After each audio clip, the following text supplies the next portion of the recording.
So my name is Carmel and I work for Independent Domestic Abuse Services. So we are a leading specialist domestic abuse service. We started out as York Refuge about 40 years ago.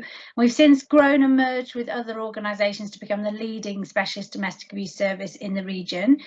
So we support about 15,000 people every year across Yorkshire. So we work in Barnsley, Sheffield, York and North Yorkshire. But we do have local area offices in York and North Yorkshire and Sheffield and Barnsley. So we have those offices in Skipton, in Harrogate, in Scarborough, in York, in Selby, in all across North Yorkshire. So there's always an office local to you, and our outreach teams and our community teams work with their local communities. So we also in North Yorkshire provide a sexual violence service to anybody who's experienced sexual violence. So we support people who've experienced domestic abuse or sexual violence, and we can do that in a number of ways depending on people's needs and their requirements and the support that they are looking for at that time. We also have emergency refuge accommodation.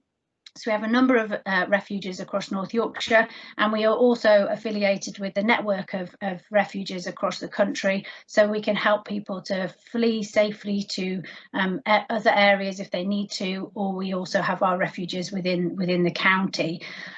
So we're Leading Lights accredited, which is a specialist accreditation for domestic abuse services, and we're also accredited by Women's Aid. So we have those accreditations that give you that level of understanding of the kind of standard of our services.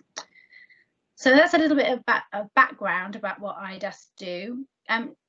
In terms of who we are, we're a charity, we're independent, so we are independent from any other organisation, but we do have very close working relationships with the police, with our partners in York and North Yorkshire, and we work really closely to make sure that people are safe and to make sure that they have access to holistic support services as well, so that they can be signposted to additional counselling services or anything else that they might need. So quite often people ask us what will support look like when they come to us, and essentially it's confidential. That's really important to say. So our support is confidential. We work with you to understand your support needs and to make sure that we are looking at risk and safety, trying to outline how you can improve safety for yourself if you're choosing to stay with an abusive relationship, and how also we can help you to leave a relationship if that's your choice.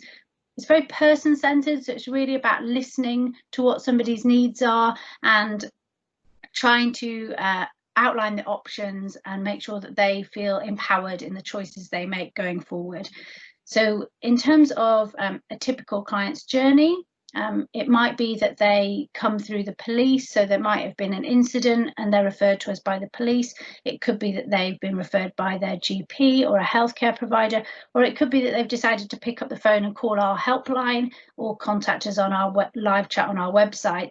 The first contact will really be just us listening to what that person's experiencing and discussing what the risks might be in that situation, and potentially outlining some other support agencies that could help, but really understanding what the concerns are for that person and thinking about what support might be appropriate going forward.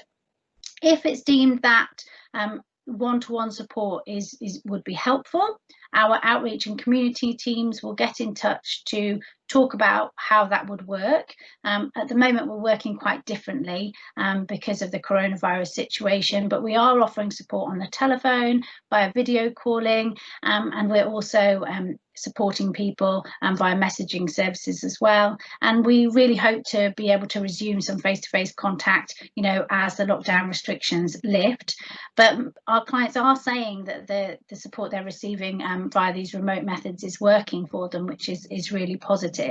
So we'll look at any safeguarding concerns. We might make referrals if there are safeguarding concerns for children, or if somebody is at risk of serious injury or harm. But we would always be talking to people about that. So if we are going to share information about you, we'd be talking to you about that first to make sure that you knew what was happening and what was your journey going to be going forward. And it's really about outlining options, listening to what's happening for you, and trying to empower you with the choices so that you can decide what works for you, whether that be to flee to a refuge, whether it be to stay in the relationship and to manage it in certain ways, whether it be to to start a longer term plan of support, or it might be that you are feeling in a place where you can attend a group where you can get some peer support as well as some support from IDAS. So there's lots of different ways